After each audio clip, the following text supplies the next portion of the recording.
it's JJ, the drama teacher at No Middle School, here to show you how you can integrate the arts into your classroom. I'm with the 6th grade class, and we're going to talk about a historical time period of the early west of the USA. So I'd like to hear from my students first what they already kind of know going in. So guys, what do you guys know about the Wild West? I know that they rode horses. They didn't like people trying to take their jobs because they would always like say, "There's not room for two of us in this town," and they like guns.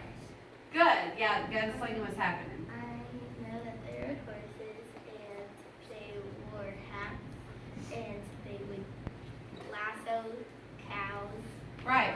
So don't repeat anything we've already said. If you've heard it, then just say something different. They usually have an accent in his hand. Oh, an accent for sure. I don't know about a tan, but okay. There's like always a sheriff and people write pictures. There was a lot of Wild West, and a sheriff was needed. They have like various like catchphrases. Like sometimes they say "yeehaw" or "y'all." Like I say "y'all" a lot. Okay. Don't get this mixed up. Egypt is not the Wild West.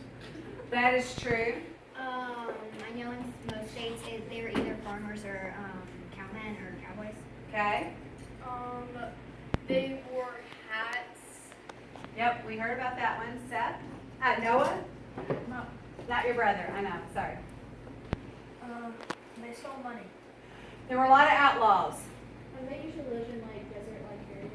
They had to discover areas to live in. Sometimes it was barren areas, right? Let's take a couple more. Ben. They didn't really have sanitation or sewage, so they were dirty a lot, and it was kind of smelly. It was hard to have a bath. They usually had guns and stuff. Yeah, we heard about that. They would drink in taverns and didn't shoot rats. Yes. They were always wearing like clothes for the weather. Yep. They like to challenge people. Challenge people. Okay.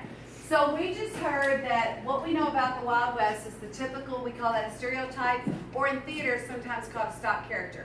A cowboy, and they wore certain clothes, chaps, they had to ride horses, they lassoed. We understand that they had saloons. It was the Wild West, so we understand they had sheriffs. So today we're going to be brainstorming first about some things we know about the Wild West. In a minute, I'm going to put you in groups, and you and your groups are going to create some scene work using both tableau and vocal work. So let's start with, what were some reasons that people fled the East Coast? Because remember, when we left England, where there's a revolution going on, they get onto Jamestown and they settle. And then people started leaving the East Coast to go to the West Coast. So what were some reasons why people went to the West? Why did they leave town? The gold rush. There was the gold rush would be one reason why people were leaving. And boy, they really wanted to leave because they wanted to see if they could make money. What's another reason they'd leave? Manifest destiny. Oh, tell us about that. There was like a belief back then that they had to own all of the land west, and they felt like it was their right to have it, so they like to move west to claim the land. And so, when we're conquerors and discoverers, land means something, and we want to get it while we can, while the getting's good. What do you know? Because Native Americans didn't want them there. So sometimes they were fleeing. Well, why would they leave west? Because Native Americans were trying to get away from white man. So Native Americans wanted their own space, we'll say. So they were trying to stay away from that modern stuff. They wanted to keep their life simple in the way it was. It wanted intrusions. Lillian, what's another reason they'd leave? Remember population please? There might be crowdedness going on in their city, right? So they wanted to leave to have more wide open spaces. What's another reason they might go west? Maybe it's not safe where they live. So there might have been some problems with safety. Maybe there were too many people who were gunslingers. Maybe there were too many outlaws, and people were like, I need to get out of here for a safer place. The Homestead Act. Tell me about that. It's like pretty much where the president, I don't remember which one, but like Thomas Jefferson, he's like like if you move out west, you get like, I think it was like 50, it was either 50 or I think it was 50 acres, and you get like $100,000. What do you know one of the reasons why people might move out west? Maybe they wanted like a new start. A fresh start. And B, if you want to walk up on people whenever they're talking so we can hear better, that's fine. I don't mind if you move around. You don't Okay. Okay. No one said this, but another reason might be they're fleeing criminal prosecution because the Wild West was open. So people go, well, I'm going to be in trouble if I stay at home. I need to get out of here so I can go have a new life and be free, right? So they were fleeing the law. They might have done a bank robbery, or maybe there was a murder and they're being accused and they're like hightailing it out of town to get away from the law. Even more religious freedom, because another reason why like they settled in away from England and stuff was some religious freedom a little bit. Yep. And so then once they realized that the colonies were being very Closed-minded and Yeah, that they Puritan wanted- society. they wanted more religious freedom, so Yep. they went to a different other side of the country Good. to where they weren't near everybody else. And we just scratched the surface of reasons. Do you have one more you want to throw out there before I move on? A lot of times they would travel like the Oregon Trail or something to get fresh farmland. Yes. So we've got land would be, a summary, money to make money. Some people were running from the law, and some people just wanted better opportunities. You have to remember this was the early times. Women weren't really business owners, and some women who weren't married by the time they were 20 or 25 were considered spinsters. And sometimes those women will be like, I need to get out of here. It's too close-minded. I'm going to go out west and start fresh. So there were a lot of reasons why people fled to go out west. And we've got a list, but there's more. So we can continue in our own imagination thinking of ways. When you do your group work, you can think of ways. But I just wanted to give you a start of a running list.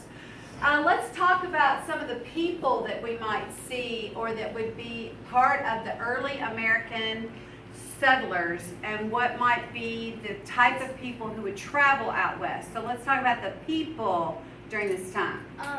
49ers, which were people mining for gold. So the 49ers are panning for gold, right? Yeah. Panning for gold. So people, again, looking for riches. So 49ers they were called. What do you know kind of people would be around? Farmers. We definitely had some farmers. And when you say, let's go out west to new land, it's starting to get crowded in some of those little East Coast areas. And when you start heading out west, the world has opened up. Them? Immigrants. Oh, tell me about that. A lot of time, because at the same time as the gold rush, there was the Transcontinental Railroad, and there was a lot of Asian immigrants coming in from America at that time, and they were coming for the gold rush, but they didn't allow Asian immigrants to do the gold rush, so they had to find work somewhere, so they started working on the Transcontinental Railroad. So now we have immigrants, because remember, America was founded by a lot of people from a lot of different countries. So we might have different people from our countries, European countries, right? And Asian countries. Leo. Outlaws. Okay, tell me kind of what kind of outlaws are you thinking about? Like someone that's committed a crime that doesn't want to get caught, so they move to a different place. Yeah, bank robbers, Jesse James, like some of the more famous ones, right? Anybody else? What do you know about people who might be living in that time? Explorers. Oh yes, definitely. One of the things that we want to be aware of when we're talking about early America is the need for some people to explore.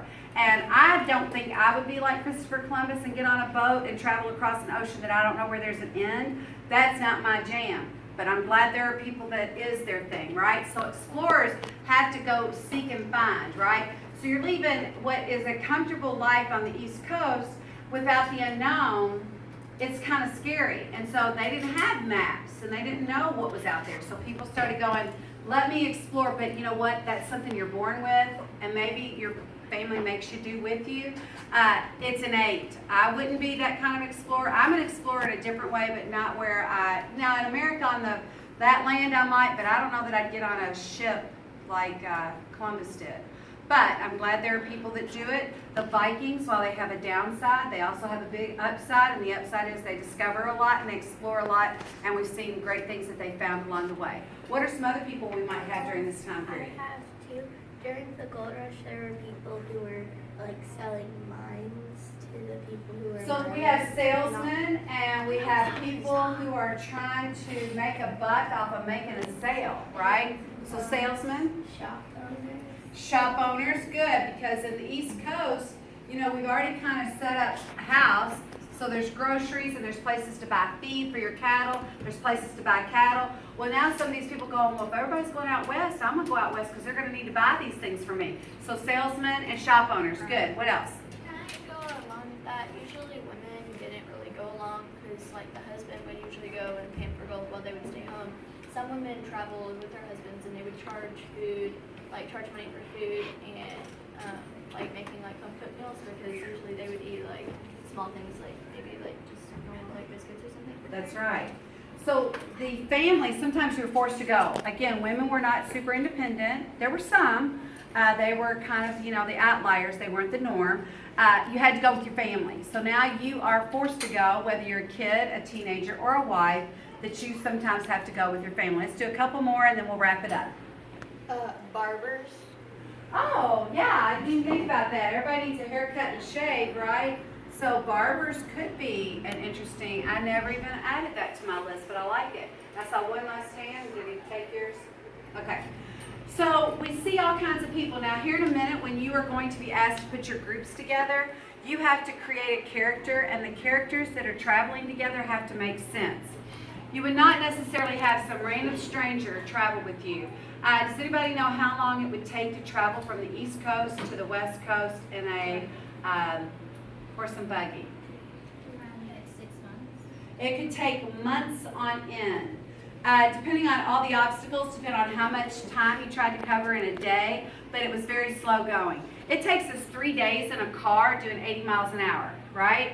If you're doing a car in 3 days, imagine a horse and a buggy that's heavy with luggage, because when you're moving, you're packing up your whole world, right? Pots and pans and clothes, and they're probably downsizing. They're not taking everything because you accumulate stuff and you go minimum, bare minimum. Then, whenever you start traveling, you might have to stop because somebody's not feeling well, or people are tired, or there's fatigue. Maybe your horse needs to rest.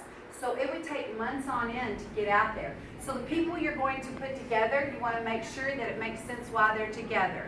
They can be family members, and within the family members, they can be some of these things, but you would not have random strangers going together. Usually it was family or really close friends, and it would not be unusual to caravan. That would be of multiple families going together, because safety in numbers. When you have a little caravan, you can set up camp, you can lean on each other, you can divide and conquer the work, so a caravan would not be unusual. Last but not least, what are some problems that you can imagine would have happened when people were going from the East Coast to the West Coast? What things might they run into, Annie? Well, Anna? I think that like they might like face like starvation and stuff because they don't have a lot going out there and. So food shortage. So, you know, hunger would be a problem. You don't have a lot of food. You're not going to be able to pack very much.